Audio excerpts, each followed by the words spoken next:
Hey everybody, Mike Naso here from Internet Partnership Radio and podweather.com with an update on the tropics. Hurricane Gustav is still a dangerous hurricane, now really forcing its way towards the Gulf Coast. Is moving very, very quickly now towards the northwest, and that motion, ever since it left Cuba, has caused it to weaken a bit, which is great news. Had been a Category 4 yesterday, it's now a Category 3, and based on some of the recon data, it may not even be a Cat 3, it might be down to a 2. But it might re-intensify a bit before fluctuating and coming in. We also have Hannah, which is moving towards the Bahamas. We now have those watches and warnings for the Bahamas there. That could become a hurricane and potentially impact the East Coast. And we have a few systems out here of note, especially this one, the Eastern Atlantic, which could be our next hurricane moving west, west-northwest. Here's the latest on Hurricane Gustav. As of 10 a.m. Central, 11 a.m. Eastern, it was at 25.3 north, 86.0 west. Winds were down to 120 miles an hour, gusting to 150, but the Hurricane Center even noted this could be a bit generous, so we could even have it lower than that, maybe 115, maybe even a Category 2 hurricane. It's moving northwest very, very quickly at 17, anticipated to plow inland in southeastern Louisiana tomorrow morning or early in the afternoon. 960 millibars, 960, 62, it's been hovering. And yesterday had been down to 942 millibars, so clearly that pressure has risen almost about 20 millibars since it made its devastating landfall in western Cuba. Again, it is forecast to re-intensify close to Category 4 strength and then fluctuate as it comes inland. Landfall as a Category 3 or 4 hurricane is likely in southeastern Louisiana, and then a slowing as it weakens and rains like mad over Texas the next few days.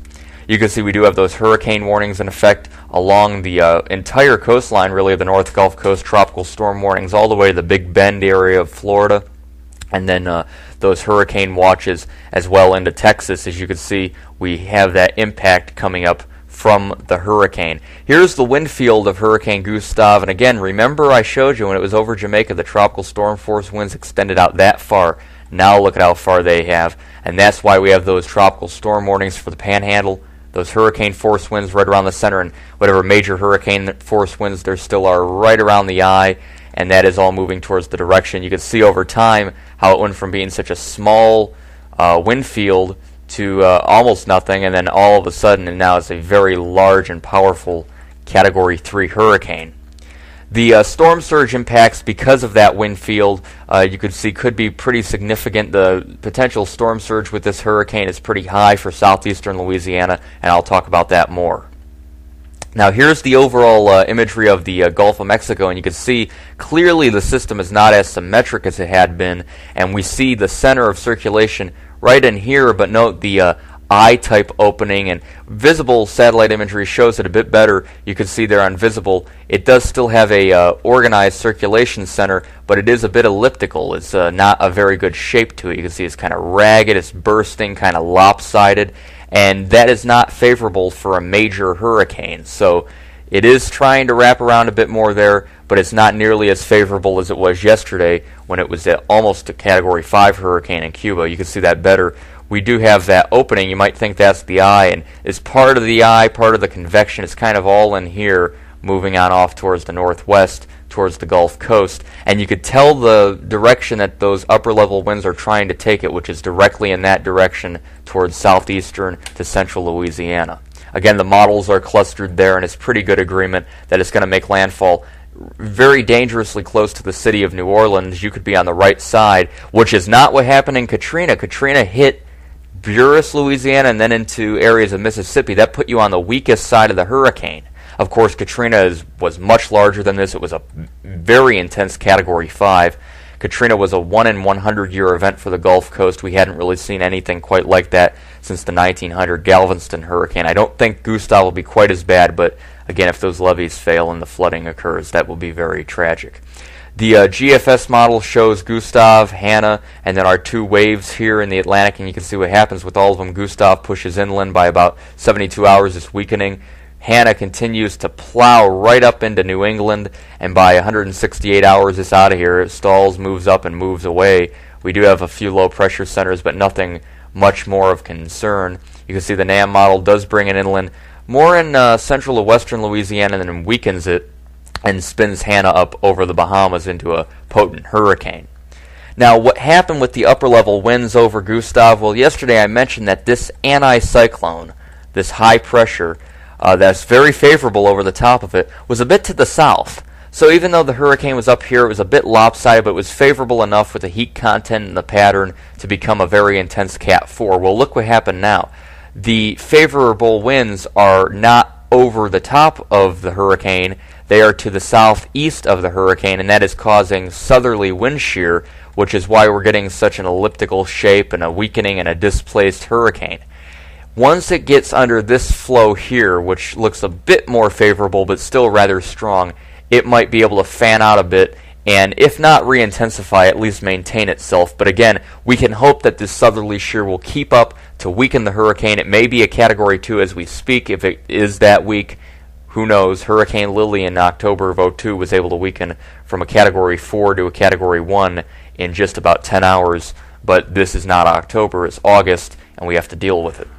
Here's the tropical storm Hannah, and we do have those watches and warnings for the Bahamas because Hannah should spin around the Bahamas and then strengthen into a potent hurricane, Category 1, 80 miles an hour by Friday. But keep in mind what's going to happen. A lot of uncertainty. It could be as far north as moving out to sea. It could be as far south as impacting Cuba, the Keys, and the Panhandle.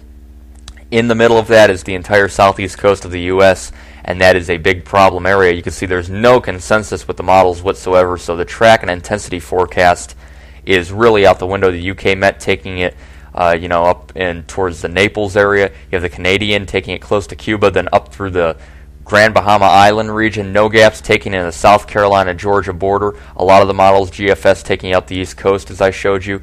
Both the H-WRF and the GFDL model make it a Category 3 hurricane near Cape Fear and the Outer Banks. So that region in North Carolina should watch, but really anywhere within the southeast U.S. and even up to New England, the entire East Coast needs to watch Hannah. As you can see, it still has a vigorous low-level circulation sitting right in the region there north of the Turks and Caicos Islands, and once it gets under this more favorable pattern and the wind shear stops from Gustav, it should have a good environment. There is a wave moving off Africa. There's our Invest 97, our Invest 98 up here. Both of these should move west or west-northwest. Too early to say if they'll impact land, but over the next few days they should be able to strengthen into at least tropical storms, especially the 197L. In the final analysis on Hurricane Gustav, you can see here we do have Gustav sitting right at about the Gulf of Mexico, moving northwestward. The upper level winds clearly taking it towards Louisiana and Mississippi, probably Louisiana right in this area here. Homa, Buras, the areas impacted by Katrina could feel a significant impact, but maybe not as significant, hopefully. Hannah is getting sheared by Gustav, but as Gustav moves in and turns west, Hannah's environment will improve, and it could be a hurricane skirting along the East Coast the next few days. We'll watch that very carefully. Again, Gustav special coverage on IPR365.com, streaming audio coverage, preparedness information, the official information on storm, as well as links to our virtual studio, podweather.com, these video updates and more from Michael Moss, the official information and links to our stream. And that'll do it this time for the Tropical Update. I'm Mike Naso. Stay tuned to IPR365.com and podweather.com.